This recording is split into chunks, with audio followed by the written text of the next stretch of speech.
Digital Journal Part 12, y'all. All right, we back up.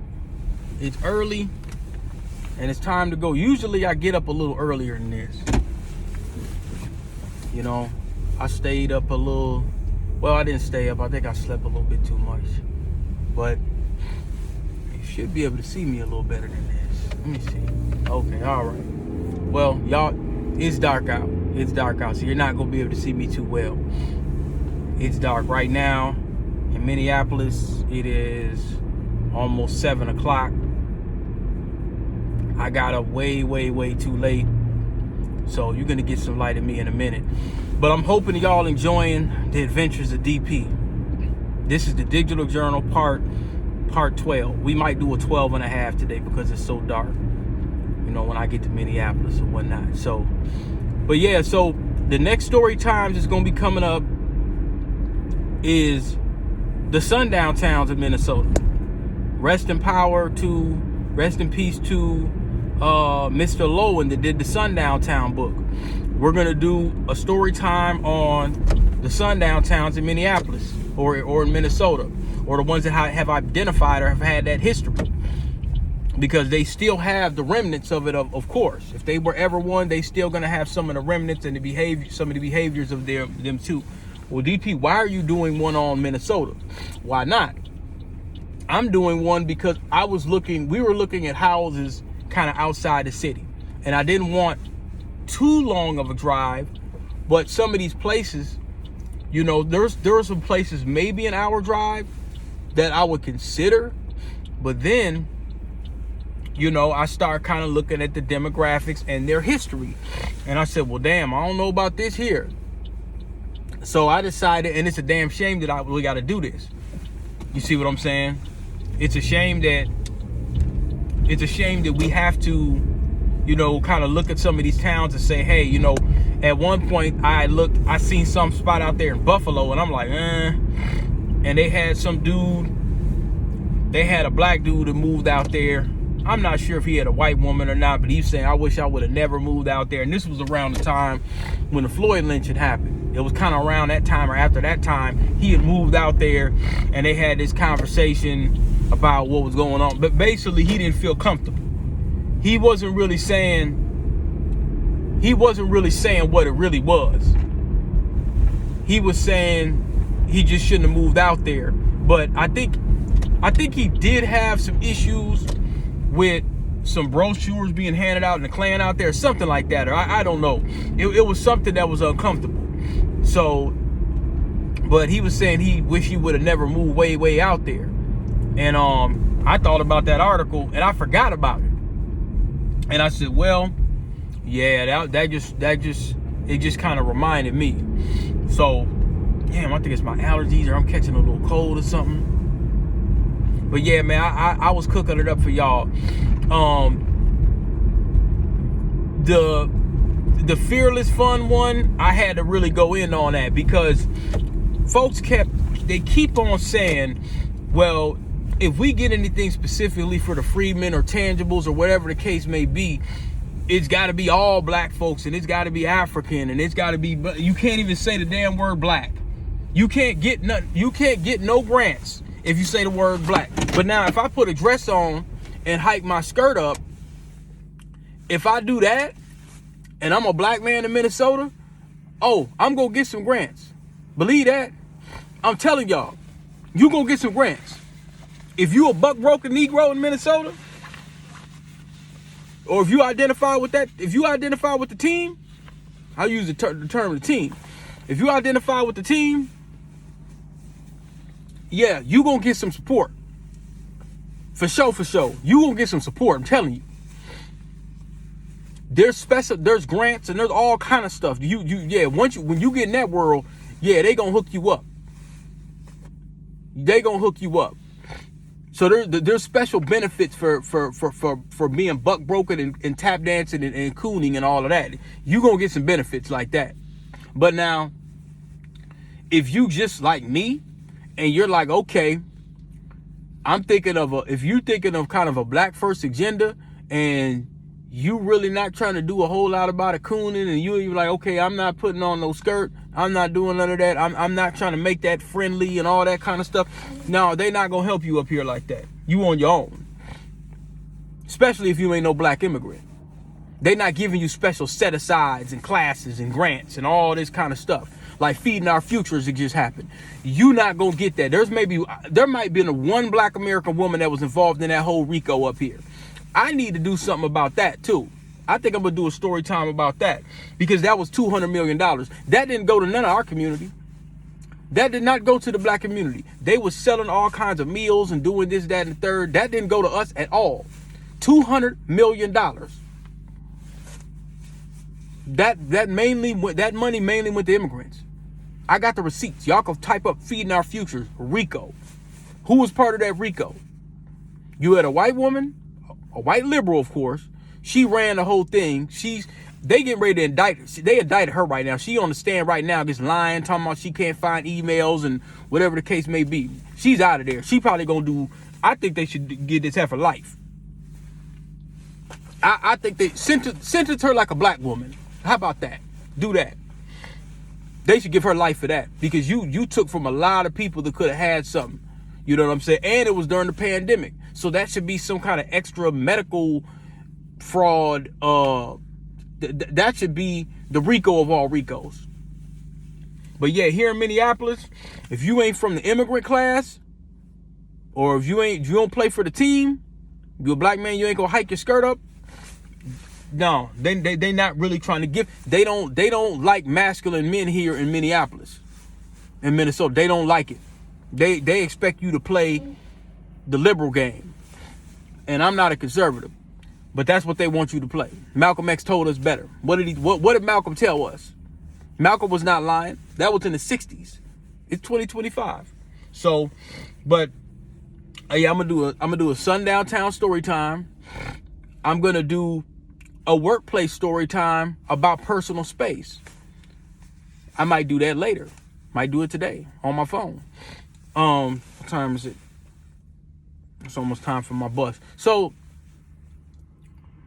yeah, the thing about the Fearless Fund, me doing a quick recap about that, I'm looking at all the so-called black leaders and the black organizations and all these Negro Boule fraternities and all of that. All of them got lawyers upon lawyers. Now, when you look at some of the Jewish folk, look at Ed Blum. Ed Blum went hard. He went hard on the Fearless Fund. Ed Blum went so hard. You got to give it up to that dude. He was sinister about sabotaging, us getting a crumb. We don't have a black Ed Blum. We had Johnny Cochran. That's all we had. And if it is a young, it needs to be a concerted effort. It should be at least 50 to, it should be thousands of black lawyers clawing at Ed Blum's teeth, getting on the alliance, getting on all these organizations. They got some new Republicans now that's trying to shut down reparations. You see what I'm saying? And then on top of that, you don't have, you have all of the upper middle class blacks, like my homie Solomon said. He pointed this out. He said, if you notice that the upper middle class blacks and the black folk that got money, a whole lot of money, they don't never speak on our tangibles ever. People may say, well, they can't do that. Yes, they can. Rich white Jewish people do. They still get their bread. They still get reparations. They still getting it. They still getting it. They still get it to this day. And that happened. The U.S. was paying them. Did you know that? The U.S. was help paying some of that. They was sending money over there. You know what I'm saying? The U.S. was bringing Nazis over here. Look that up. Look up Operation Paperclip. Y'all know about that? I think that was in the medical apartheid book. In fact, it was.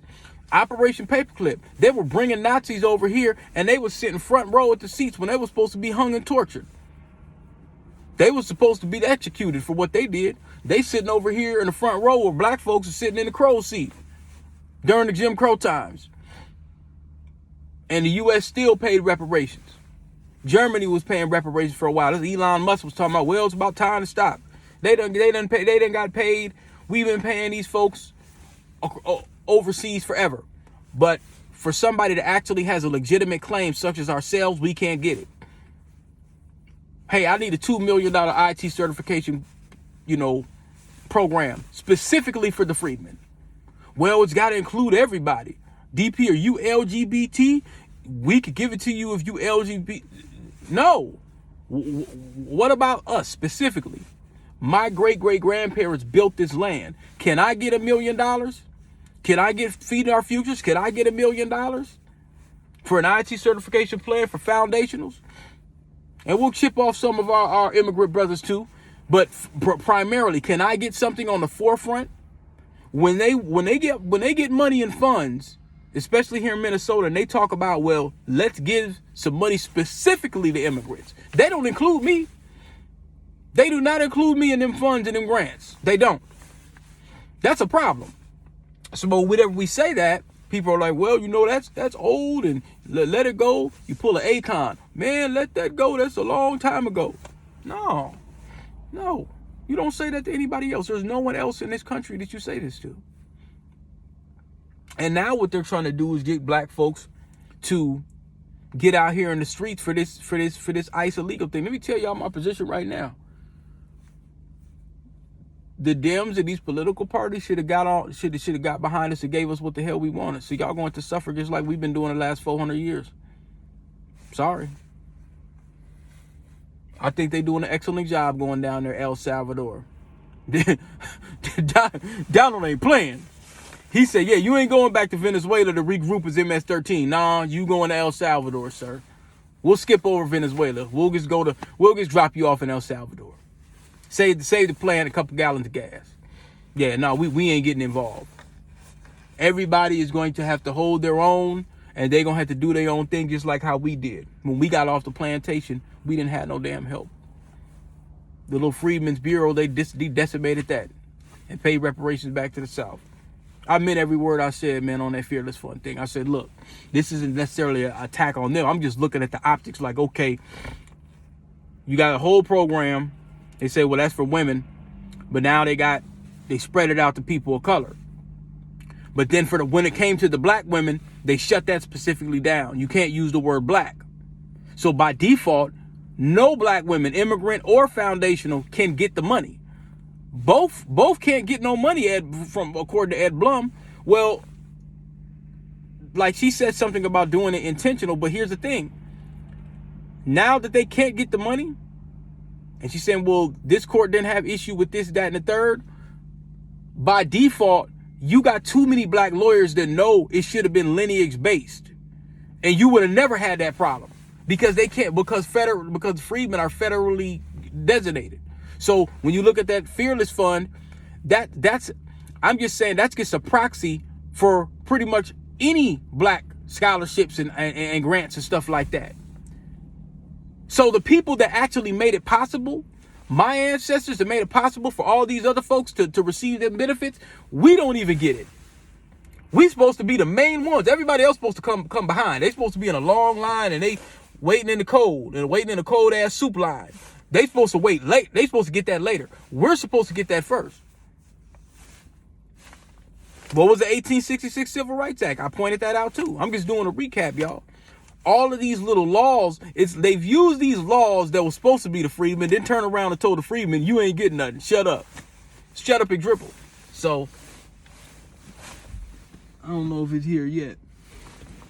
Yeah, so that's my recap for the Fearless. The next thing, I want to know, do y'all want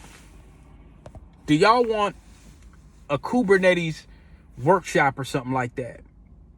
Because folks was asking about that. RB Tech was asking about, I wonder if I could put together a lab or a Kubernetes workshop, or at least an example of what you can get. You know what? I'm going to make y'all a lab. And I'm going to tell y'all how I'm going to do it. I'm not hiding no secrets. I'm going to tell y'all how I'm going to do it. I'm going to have Brother Chat make a lab. I'm not about to go do it all by myself and spend countless hours of time to make y'all a lab. No. I'm going to work. What Jean-Claude Van Damme said in Hard Target in 1993? We don't have to work hard. We just work smart. We work smart. Hard Target Jean-Claude Van Damme, that's easy. No, I'm going to make a Brother Chat, and I'm going to post it for y'all. Now, once I get the lab, I might go in there and kind of, you know, tweak around or something like that. But I'm going to get a lab and I'm going to show y'all what the lab is that you do. So you just get the experience to slap it on your resume and get your Git lab. I'm going to do that. That way y'all can get an idea of, you know, containerization technologies and stuff. So you could kind of come in with a leg up. Like people be like, because most people don't do labs with Docker and containerization, Kubernetes and stuff. They don't really do it that much.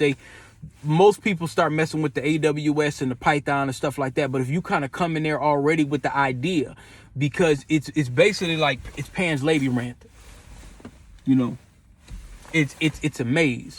You see what I'm saying? So we gonna do that. We gonna do the sundown story time. I got to do the tech training story time. The big one, that might be a month or a month out.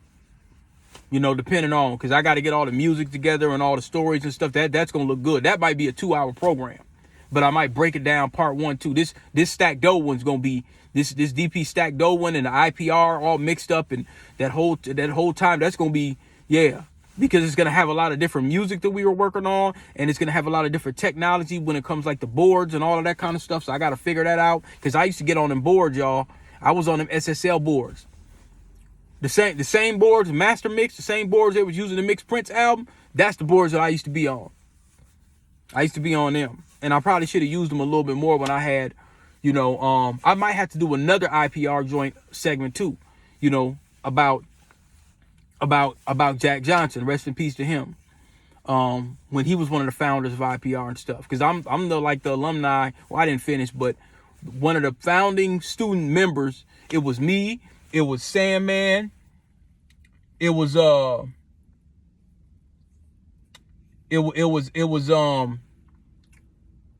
couple people. It was a stoner white dude. He used to be in there, and this other little stoner white dude, he was in there. It was a few people. Man, hold on, I gotta go. What time? I don't see the. I'm gonna go ahead and go. I don't want to miss the bus. I don't think I'm gonna miss it, but I'm gonna just go ahead and go, y'all.